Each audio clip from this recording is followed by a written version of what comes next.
August of 2014. I was in vacation.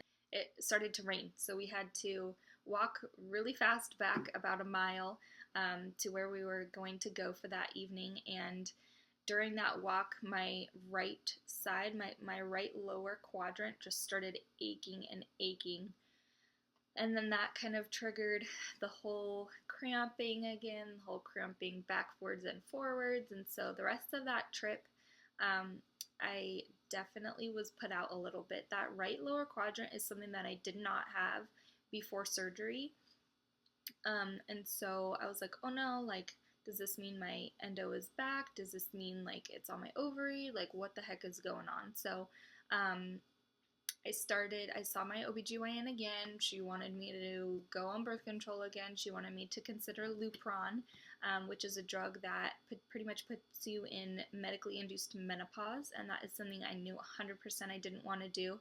At this point, since I was out of school, I was able to do a lot more research on endometriosis, and I realized that I didn't get the best treatment possible. I should have sought a specialist and do what they call is excision surgery. I realized that I unfortunately didn't get a biopsy of my endo, which was also something that I was upset about.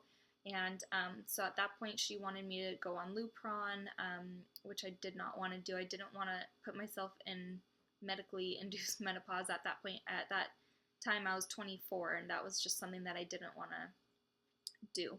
And I had read a lot of stories about women who had had really bad side effects from Lupron. So I didn't want to do that. I saw another OBGYN in the office that my mom had seen forever, and he did like a seriously thorough exam on me, and he was pressing all up inside of me, and just, it was the most painful thing I had ever had. He triggered all these spots in me that's where my pain was coming from. And at that point, I realized that I still had very deep infiltrating disease that was not touched in my diagnostic lap in June. So that was definitely very upsetting to me. And at that point, I started to look up excision specialists, and I came up upon this Facebook support group called Nancy's Nook, and I found all of these amazing supportive articles and just support from that community there. And so that was a resource that I found that really helped me, and I felt very supported in my quest for an excision specialist. I started to see a women's health physical therapist, and what they do is they do internal work that actually helps with your pelvic floor. And so I started seeing her, and she found a lot of spots muscularly that were tight and that pretty much had gotten like knots because of the discomfort from my uterus. All my muscles were kind of trying to counteract the discomfort, and so those muscles got all messed up and wonky. So she was able to work them out, and we discovered that my right lower quadrant pain was actually like a muscle spasm. It wasn't actually due to endometriosis, so that was really awesome. So she was able to completely help me and get rid of that right-sided lower quadrant pain and show me a bunch of stretches and everything that would help just kind of loosen up my pelvic floor. I really appreciated the work that I did with her. By the end of 2014, I was still having incredible discomfort. At that point, I changed up my whole diet because I found out that dairy, soy, sugar, and gluten actually can help trigger the inflammatory response. And so I totally cut those out of my diet cold turkey, and it helped immensely for about 3 months, and then my symptoms just started back up again. I feel like 3 months is the time that my uterus says, oh, this is helping, and then, oh, nope, sorry, we figured out what you were doing to try to trick us. So 3 months, and then things just seem not to help after that. So that was something that I did do that I would recommend, and I'll do a whole separate video about that. But at that point, I had reached out to a few excision specialists that do free record reviews, and so I sent my records off and was able to speak on the phone with a few of them. And kind of the general consensus was, since I have stage 2 endometriosis, was that to try an IUD and the Mirena IUD, and to see how that would do for about 3 to 6 months before I would have another surgery, since I was just 6 months out of surgery and So that was kind of the general consensus. So in 2014-15, at the end of the year, I actually ended up moving and I found a new OBGYN. He was a full supporter of pelvic floor physical therapy, and they actually have a women's health physical therapist joined with his office. And so I was able to continue doing pelvic floor physical therapy with him. And he did go ahead and insert the Mirena IUD in March. You can look at those videos. I'm going to have separate videos for that. But at this point, I still am having pretty much daily pain. I'm not having my period right now. The Mirena has stopped that. So I am thankful for that. I am spotting quite frequently. But as far as the thing that the Mirena has helped with is that I haven't had my periods at all. So the pain that I get surrounding my period has pretty much gone away. So I'm not on the couch for a week, not able to get up and not able to do anything. So that has definitely improved, but I am still pretty crampy all day. My right side, my right lower quadrant pain is still acting up, and that muscle spasm still is acting up. And now I'm having a lot of the hormonal side effects from the IUD. So I still am going to give it another, I don't know how long. They want me to give it 3 to 6 months.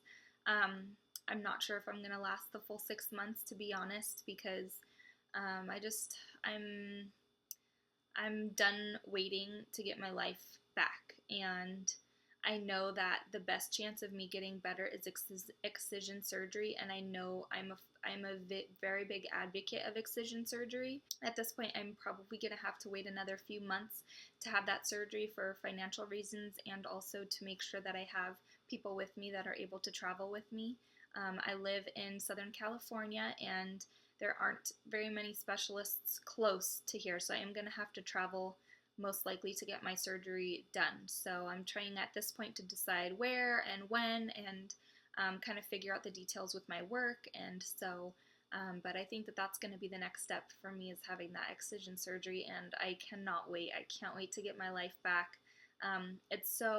Endometriosis affects every single part of your life, and it affects everyone that you're around. It affects your friends, it affects your family, and it sucks. It's not fair, and it's extremely painful and extremely debilitating, but there are ways to manage it. I'm going to take you through my videos and hopefully provide some education for you on different ways that you can manage it if excision isn't in the books for you right now. I want to talk a little bit now about the pain that I get with endometriosis. So before, when I was having my periods, I'd say for at least a week, probably more like 2 weeks, I would have that intense, just cramping, just debilitating cramping. And for me, it would go now forward to my bladder, since I do have a little bit of bladder symptoms, and it would go back to my rectum as well. So those cramps that I would have, again, just like, it felt like somebody was just like squeezing all the time, like squeezing so tight, kind of like barbed wire just wrapped around your uterus and just yanked and torn, and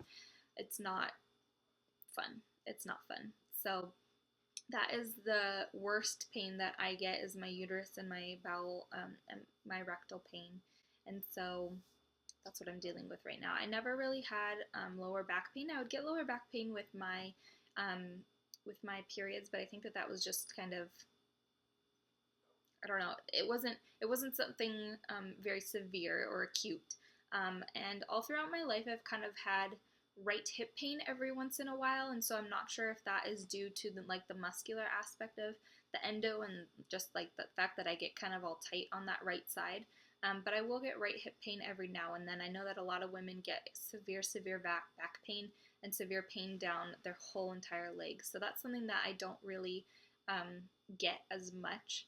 I still do have my bowel symptoms. Right now, actually, I'm more on the constipation side of things instead of the diarrhea things. I'll vary every few days. So I still very much still do have the diarrhea and the constipation and the bowel symptoms.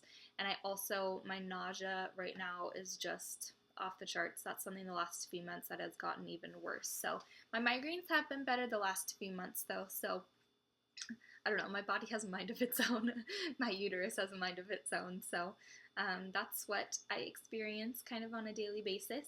I want to thank you guys for watching. If you have any questions, please list them below. And I'd love for you guys to subscribe to get the notifications and follow along when I post different videos. And so I hope that a little bit of this journey will be helpful for you, and I can't wait to start it with you guys. Thank you so much for watching. Have a great day. Bye.